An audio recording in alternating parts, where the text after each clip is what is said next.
36절 말씀은 이렇게 시작하죠. 한번 읽어볼까요? 36절 말씀입니다. 시작. 요바에 다비다라는 여제자가 있으니 그 이름을 번역하면 도르가라. 선행과 구제하는 일이 심히 많더니. 아멘. 요바에 한 여인의 이름이 등장합니다. 다비다란 이름의 여제자였죠.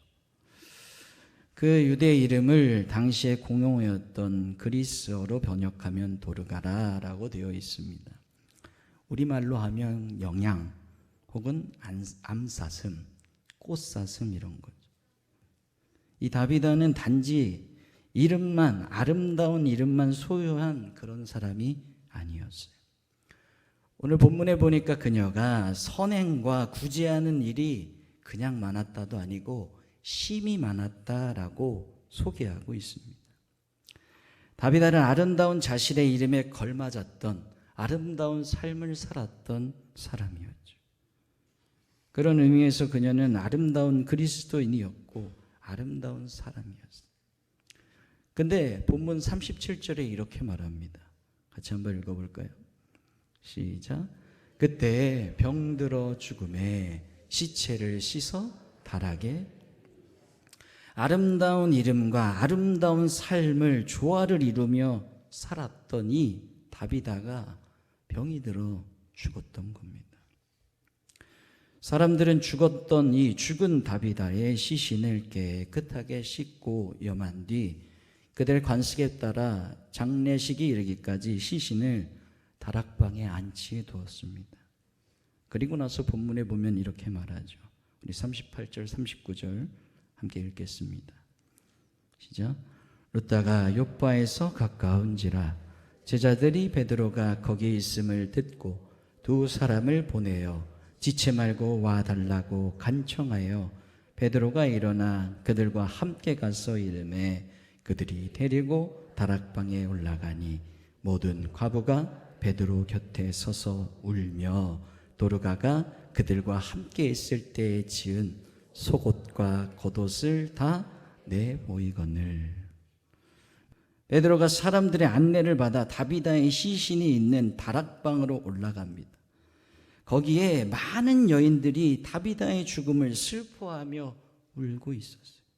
그리고 그 여인들은 다비다가 살아있을 때에 그들 불쌍한 사람들에게 나눠주기 위해 직접 만들었던 속옷과 겉옷을 모두 베드로에게 보여주었다. 오늘 성경이 그렇게 말씀합니다. 사랑하는 여러분, 겉옷은 나눠주는 사람들이 있지만 속옷을 주는 사람은 굉장히 드물죠. 겉옷은 보이고 겉옷을 주는 사람은 간혹 있지만 속옷은 거의 없어요. 왜 그렇습니까? 겉옷은 보이지만 속옷은 보이지 않기 때문인 거예요. 사람들은 남의 눈에 드러나는 봉사만을 즐깁니다. 왜 그렇습니까? 상대를 위해서가 아니라 자기 자신을 위해서 그렇게 하죠. 그런데 이 다비다는 전혀 남이 알 수 없는 속옷까지 나누어 주는 보이지 않는 봉사의 손길을 지닌 아름다운 사람이었어요. 그뿐만 아닙니다. 일반적으로 사람들은 자신이 입던 옷이 낡거나 작아지면 다른 이에게 물려줍니다. 그런데 이 다비다는 자신이 못 입게 된 헌옷을 나누어 주었던 게 아니었어요. 그녀는 자신이 남을 위해 직접 만든 겉옷과 속옷, 즉 새 옷을 나누는 사람이었어요. 따라서 그 여인들이 베드로에게 보여준 다비다가 불쌍한 사람들을 위해 직접 만든 속옷과 겉옷, 이것은 다비다가 살아 생전에 얼마나 아름다운 삶을 살았는지를 보여주는 증표가 됩니다. 그렇기 때문에 여인들이 죽은 다비다의 시신 앞에서 슬피 우는 것은 어쩌면 너무나도 당연한 일이에요. 왜 그렇습니까? 그건 다비다가 그들에게 베푼 사랑의 결과죠. 그렇다면 우리가 여기에서 각자의 그날, 우리에게도 임할 마지막 그날을 한번 생각해야 합니다. 의미로운 삶이 의미로운 죽음을 만드는 거예요. 진리 안에서 후회 없는 죽음을 대비했던 사람들, 대비하는 자가 후회 없는 삶을 살아갈 수 있는 겁니다. 그리고 그 마지막 날 그때 그가 남기는 모든 것은 진리 안에서 아름다웠던 자신의 삶을 증명하는 증표가 될 것. 오늘 다비다가 불우한 자신들, 자녀들에게, 불우한 자들에게 손수 만들었던 겉옷과 속옷처럼 말입니다. 그리고 나서 본문 40절에 보면 이같이 말하죠. 우리 40절 한번 읽어볼까요? 시작. 베드로가 사람을 다 내보내고 무릎을 꿇고 기도하고 돌이켜 시체를 향하여 이르되 다비다야 일어나라 하니 그가 눈을 떠 베드로를 보고 일어나 앉는지라. 아멘. 욥바의 그 누구도 베드로에게 다비다를 살려달라 부탁한 사람이 성경 앞뒤를 봐도 없습니다. 그러나 베드로에게 다비다처럼 아름다운 그리스도인이 이 땅에서 좀 더 아름다운 삶을 살기를 소망하는 마음이 베드로에게 일어났죠. 다비다를 사랑하던 욥바의 그리스도인들과 베드로의 마음이 이신전심으로 통한 겁니다. 그곳에는 다비다의 시신과 베드로밖에 없었습니다. 그런데 그럼에도 베드로가 무릎을 꿇고 기도했죠. 그것은 이미 죽은 다비다의 시신을 향한 무릎 꿇음입니까? 아닌 겁니다. 그것은 그곳에 함께 계시는 하나님을 향한 무릎을 꿇음이었죠. 동시에 그것은 죽은 다비다를 위한 기도였고 무릎 꿇음이었습니다. 살아있는 사람이 죽은 사람을 위해서 하나님 앞에, 주님 앞에 무릎을 꿇는 겁니다. 유대인들의 삶과 생활은 우리처럼 맨바닥의 문화가 아니죠. 침상과 의자가 반드시 그들에게 있습니다. 물론 죽은 자의 시신도 장례식 때까지 맨바닥이 아닌 침상에 아마 누워 있었을 겁니다. 지금 본문의 다락방에 다비다의 시신이 침상 위에 안치되어 있습니다. 그렇게 죽어있는 그녀를 위해서 베드로는 맨바닥에 무릎을 꿇고 기도했던 거예요. 죽은 자를 위해서 산 자가 죽은 자보다 더 낮은 곳에 자리를 잡은 겁니다. 그 낮은 곳에서 베드로는 죽은 그녀를 위해 기도했습니다. 그리고 죽었던 다비다가 다시 살아났습니다. 이것이 오늘 우리에게 주시는 하나님의 참으로 귀한 말씀이고 깨달음이 있는 귀한 사건인 거예요. 사랑하는 성도 여러분, 우리가 그 영혼이 죽어버린 것과 같은 누군가를 진정 살리기를 원한다면 먼저 우리 자신의 마음이 그 사람보다 더 낮아져야 된다는 깨달음이 그 안에 있는 거죠. 그를 올려다보고 내려다보고 높고 교만한 마음으로는 생명을 살릴 수가 없는 겁니다. 내려다보는 높고 교만한 마음으로는 안 되는 거예요. 그런 마음으로는 아무리 기도해도 예수 그리스도의 생명이 담겨질 수가 없는 겁니다. 사랑하는 성도 여러분, 주님의 생명은 언제나 낮은 곳으로 흘러가는 거예요. 지금 내 곁에, 우리 곁에 있는 사람들 중에 마치 죽은 사람과 같이 고통당하고 있는 삶을 살고 있는 사람이 있다면 우리는 어떻게 해야 됩니까? 그것은 결코 그 사람만 탓할 일이 아닌 겁니다. 어쩌면 하나님이 우리 곁에 그런 사람들, 죽은 것만 같은 어렵고 힘든 사람을 보내주신 이유는 오늘 베드로처럼 낮은 곳에서 낮은 마음으로 기도하라고 보내주신 줄 믿으시기 바랍니다. 그를 대하지 못하는 나 자신을, 그렇게 대하지 못하는 나 자신을 오늘 주님 앞에 물어봐야 되는 거예요. 그 누구보다도 낮은 마음으로 우리는 이 땅에서 사람을 살리는 진정한 그리스도인으로 살아가야 하는 겁니다. 주님을 믿는다고 하면서 일평생 단 한 영혼도, 아니 나와 같기 가까이에 있는 단 한 사람의 영혼도 살리지 못했다면 어찌 우리가 하나님의 생명을 품고 주님을 품고 살아가는 진정한 그리스도인이라고 할 수 있겠습니까? 사랑하는 성도 여러분, 죽은 다비다를 살리기 위해서 죽은 자보다 더 낮은 곳에서 무릎을 꿇고 기도했던 베드로처럼 오늘 우리에게 하나님이 요구하시는 무릎은 그런 무릎인 거예요. 낮은 곳에서 낮고 낮은 마음의 소유자가 되시기를 주의 이름으로 기도합니다. 주님의 생명도, 주님의 은총도, 주님의 사랑도, 주님의 말씀도 낮고 낮은 곳에서만 흘러 넘치게 된다는 사실이 오늘 우리가 읽은 본문이 주는 하나님의 마음인 거예요. 오늘 본문을 통해서 하나님은 그렇게 말씀하시는 거예요. 살아있는 여러분, 우리가 사람들을 대할 때 어떻게 대합니까? 베드로처럼 낮은 마음으로, 무릎 꿇는 마음으로 대하길 주의 이름으로 기도드립니다. 그리고 나서 본문 43절에 이렇게 말하죠. 한 번 더 읽어볼까요? 43절 말씀입니다. 시작. 베드로가 요빠에 여러 날 있어 시몬이라 하는 무두장이의 집에서 머무니라. 베드로가 요빠에 머물렀던 집의 주인은 시몬이었는데 무두장이였다라고 말합니다. 무두장이는 가죽 제품을 다루는 사람들이에요. 피역 제조공을 가리킵니다. 당시 유대인들은 무두장이를 가장 하층 계층으로 천민으로 규정했어요. 아예 인간으로 취급하지 않았습니다. 그 이유는 이러합니다. 유대인들은 전통적으로 죽은 짐승을 부정하게 여겼습니다. 만약에 죽은 짐승을 누군가가 만지면 그 사람 역시 부정하다라고 이야기했어요. 부정해진 그가 만진 모든 것, 심지어 그가 먹는 음식도 부정이 전이 된다고 믿었습니다. 그렇기 때문에 그들은 무두장이를 인간으로 볼 수가 없었죠. 무두장이라는 건 늘 죽은 짐승들, 다시 말하면 부정한 것을 만진 부정한 존재들이었어요. 무두장이와 관계를 맺는다는 것은 곧 자기 자신이 부정해짐을 의미했기 때문이에요. 유대인의 관습상 여자가 먼저 이혼을 소송할 수 없습니다. 그럼 불가능하죠. 그런데 결혼한 여자가 남편의 직업이 무두장이란 사실을 뒤늦게 알게 되었을 경우에는 그 여인이 합법적으로 이혼을 제기할 수 있을 정도로 무두장이는 인간 이하의 삶을 살았죠. 그러므로 같은 무두장이 아닌 사람이 무두장이 집에서 유숙한다, 잠을 잔다, 적어도 그 당시의 상식으로는 있을 수 없는 일이.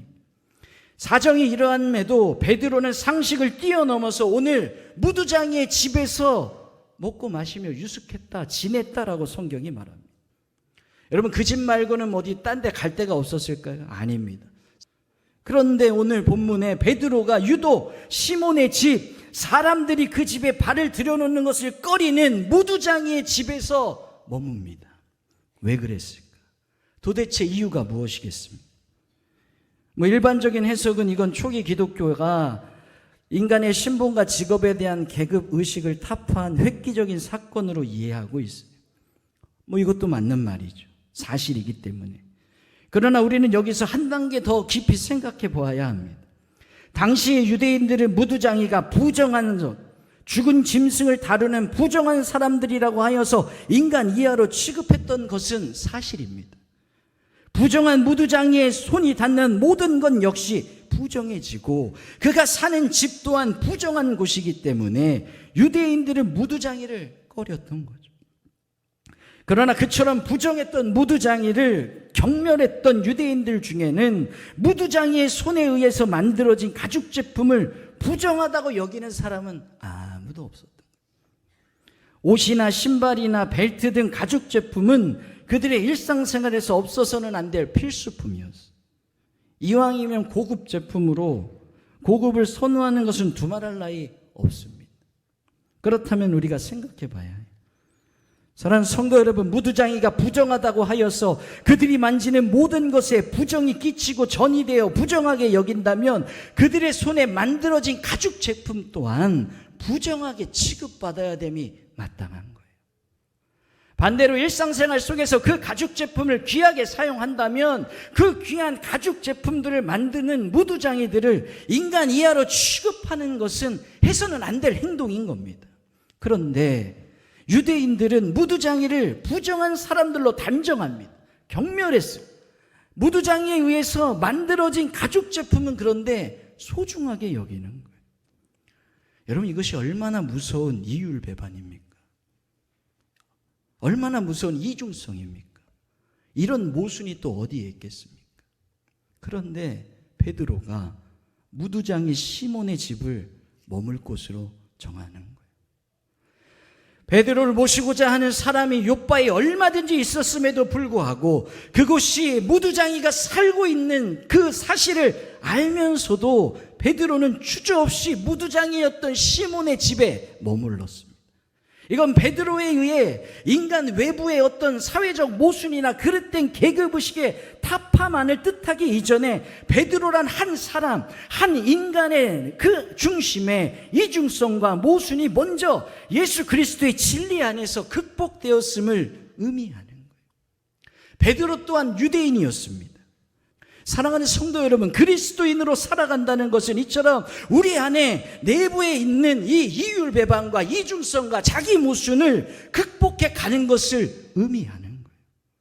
다르게 표현하면 되어져야 할 나의 모습과 지금 나의 모습 사이에 이 간격을 좁혀야 되는 거죠. 모든 부모는 행복하고 아름다운 가정을 꾸리기를 원합니다. 그런데 먼저 양보를 안 하는 거예요. 모든 부모님은 자식이 진리의 사람이 되기를 바랍니다. 그러나 부모인 자신이 가장 결정적인 순간에 자식들 앞에서 진리의 본이 되지는 않는 거예요. 모든 자식들은 효자, 효녀란 소리를 듣길 원합니다. 그러나 나이가 들고 힘들고 어려워한 부모님들을 선뜻 모시려는 자식들은 흔하지 않아요. 한국 사회에서 교회가 비판의 대상이 된 것은 어제 오늘 일이 아닙니다. 교회와 교인들이 정말 새로워지자고 많이들 이야기하고 역설을 하면, 그러나 각자의 자신의 일터에서 그리스도인답게 진리와 신앙의 양심에 따라 사는 일에는 소홀한 거죠. 서로 사랑하자고 외칩니다. 그러나 언제나 상대방이 먼저 사랑을 해주기를 기다리고 있는 겁니다. 봉사의 사람이 되기를 원합니다. 그렇게 되자고 기도합니다. 그러나 목적의 이득에 관해 한 일원, 단돈 한 푼도 손해보려고 하지 않는 거죠. 사람으로부터 상처받지 않기를 원합니다. 그러나 자신의 언행이 수많은 사람들에게 상처를 주고 있다는 사실에는 둔감한 거예요. 누구나 진리의 열매가 우리 안에 내 속에 거두어지기를 소망합니다. 그러려면 먼저 썩어지는 진리의 미랄이 돼야 되는데 썩어지기는 거부하는 거죠. 부활을 노래합니다. 그러나 부활의 초석이 되어야 할 진리 안에서의 자기 부인, 십자가 앞에서 자기를 죽이지 않는 거죠. 날마다 하나님의 도우심이 함께 하시기를 간구합니다. 그러나 하나님의 말씀대로는 살지 않는 거예요. 이것이 우리의 적나라한 모습입니다. 그렇다면 도대체 무슨 차이가 있습니까? 가죽 제품은 가지기 원하면서도 무두장이는 인간으로 보지 않았던 유대인들, 고기는 좋아하면서 백정은 인간으로 취급하지 않았던 이 땅의 옛날 사람들, 바로 그들과 우리 사이에 어떤 차이가 있습니까? 인간 속에는 이율배반적인 이중성과 자기 모순이 언제나 있을 수 있습니다. 사람이 존재하는 곳이면 어디나 있기 마련인 사회적인 문제나 모순의 출처는 바로 다른 곳이 아니라 인간 내부, 우리 안에 있는 거예요. 이중성은 이율배반을 낳습니다. 모순은 또 다른 모순을 낳는. 그러므로 내 안에 이중성과 모순이 예수님 안에서 극복되어져야만, 다시 말해 그렇게 가야만, 내가 그렇게 될 때 비로소 현재와 미래의 나 사이의 그 간격이 예수님으로 메워져야만 이 두 가지의 모습이 한 가지의 모습, 예수님의 모습으로 합하여져야만 이 땅의 사회적인 모순은 제거되는 겁니다. 그리고 그때야 비로소 우리가 참된 그리스도인으로 살 수 있는 거예요. 사랑하는 성도 여러분, 인격이라는 것은 언제나 내 안에 드러나는 겁니다. 일어나는 거예요. 이 두 가지의 모습의 간격이 하나 되어지는 것, 그리고 분열하는 것, 이 간격 사이에 우리가 놓여 있는 겁니다. 이 두 모습이 멀어지거나 이 두 모습이 더 가까워지거나 둘 중에 하나는. 베드로는 갈릴리에서 고기를 잡았던 사람입니다. 한 번도 교육을 받아본 적 없는 무식한 사람이었어요. 그럼에도 그가 세상의 모순을 제거했습니다. 세계 역사를 흔드는 하나님의 사람, 사도로서의 삶을 살 수 있었던 것은 그는 진리 안에서 자기 자신을 한 모습으로 예수님과 하나 된 모습을 이루었던 사람이었기 때문에 가능했어요. 가죽 제품을 귀하게 여기면서도 그것을 만든 무두장이는 인간 이하로 취급했던 원래의 자기 모순과 이중성을 극복한 사람이었어요. 그래서 그는 요바에 하고 많은 집을 마다하고 무두장이 시몬의 집에 거했던 겁니다. 그로 인해 무두장이를 인간으로 보지 않던 사회적인 모순과 당시의 이중성을 다 떨칠 수 있었죠. 만약에 베드로가 자기 자신의 이중성에 대한 극복 없이 그 당시에 사회에 팽배했던 그 모습을 위해 막 소리 지르고 싸웠다면 혁명가는 될 수 있겠죠. 눈앞에 보이는 모습만 봤다면 그랬겠죠. 그러나 그는 시간과 공간을 초월하셔서 2000년이 지난 오늘 이 순간 순천 세관교회에 하나님의 말씀의 한 면을 증거하는 진리의 사도는 되지 못했을 거예요. 사랑하는 성도 여러분, 베드로 스스로 이렇게 자기 모습을 극복하고 그 안에 주님과 함께할 수 있었던 이유는 은혜로 가능했던 겁니다. 우리 안에 도사리고 있는 이중성, 자기 모습을 제거해 주시기 위해 이 땅에 오신 예수님 때문에 가능했던 거죠. 예수님이 지셨던 나의 모습이 하나님과 함께하기 원하셨던 그 모습으로 회복시키기 위해서 주님께서 지신 것, 그것이 고난의 십자가인 거예요. 바로 그 십자가에 나의 모순과 이중성이 목 박혀야 되는 겁니다. 다시 말하면 현재의 나는 죽고 내가 되어져야 할 미래의 모습으로 나를 부활시킬 수 있는 그 첫 번째 일은 십자가에 나를 못 박는 겁니다. 주님 안에서 내가 주님과 비로소 하나를 이룰 수 있는 그 순간은 나의 모습이 십자가 안에서 온전히 다 죽어질 때인 거예요. 우리를 위해 돌아가신 주님 안에서 그분의 십자가 위에서 성령 하나님의 도우심으로 인간은 비로소 주님과 하나 될 수 있는 겁니다. 베드로가 무두장이 시몬의 집에 거할 수 있었던 것은 그 베드로 스스로가 위대해서가 아니었어요. 베드로 속에 계신 그 예수님의 위대하심이, 그 예수님과 함께했기 때문에 이 이중성과 자기 모순을 뛰어넘었던 거죠.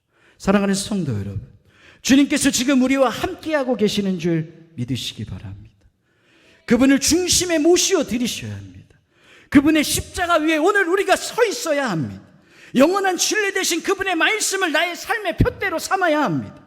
그때 비로소 내 안에 있는 모순이 제거되기 시작합니다. 그때부터 나의 심령의 내적인 주님과 일치는 이루어지는 거예요.